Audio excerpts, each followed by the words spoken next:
Did you know the average American household has over 300,000 items? And the average size of the American home has nearly tripled over the last 50 years. From our kitchens to our closets, our homes are becoming overwhelmed with stuff. Don't say hoarders. I am not a hoarder. And with all these overflowing possessions and items, do you think it's affecting people's stress levels and overall happiness? Well, research shows that clutter can drastically affect people's stress level and anxiety level. Because what they're saying is too many items can lead to increased stress levels by overwhelming housekeeping and keeping track and hoarding and storage and finding places for all these little items or big items that are throughout someone's home, just cluttering it up throughout the years. So in this video, I'm going to go over some ways that I found super helpful to helping you minimize and get rid of a lot of that. And let me know if you see an improvement in your stress and anxiety levels. I know I sure did. Recently I drastically became a minimalist, but over the years I've been doing it more and more.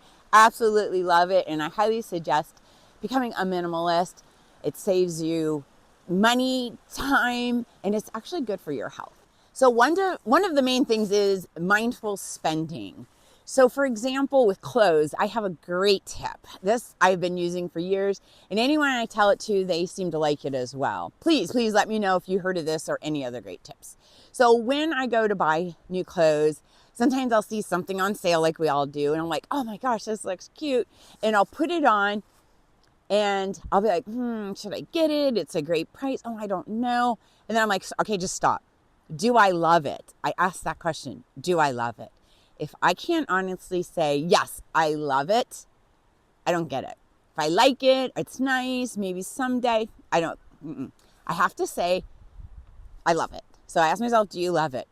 I try it next time you go shopping and you try something on and you're not sure, you're on the fence, you think you like it, just stop and say, do I love it? If you can't say yes to that, don't get it.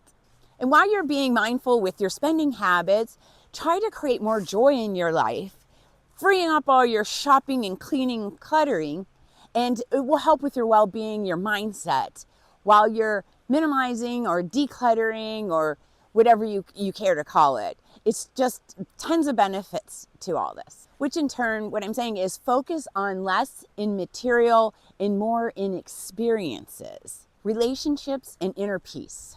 There's lots of benefits when you have that inner peace, that mindfulness back from decluttering and not having all this clutter and stuff around you.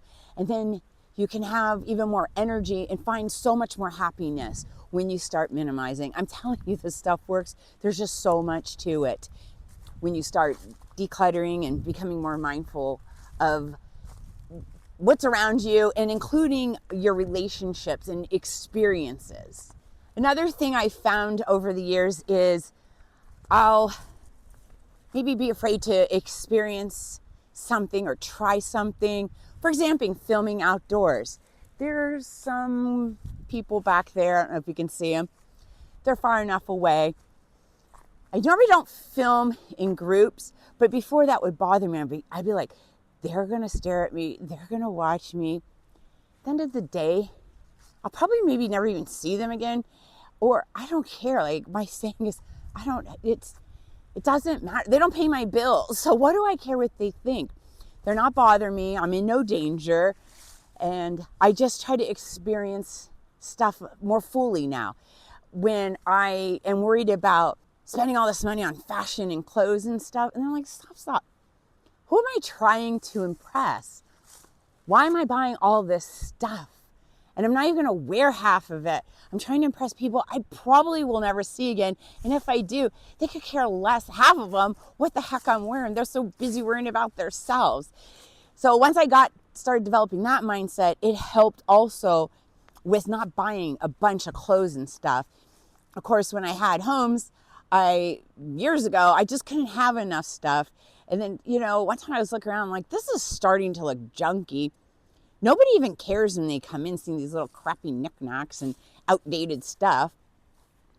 I really like when I go into a home, that's why less is more, is what I like to say.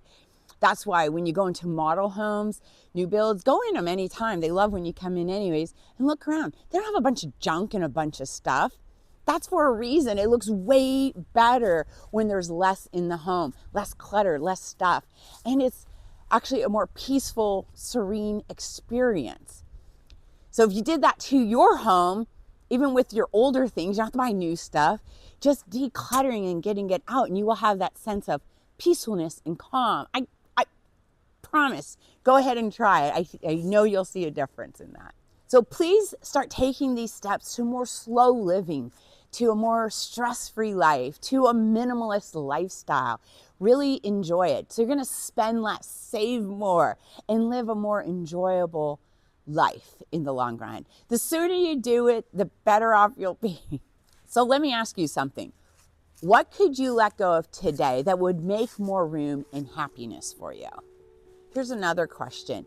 As you think about the things you most cherish, how many of them can actually be bought? Well, thanks for watching. I look forward to seeing your comments below. Till next time.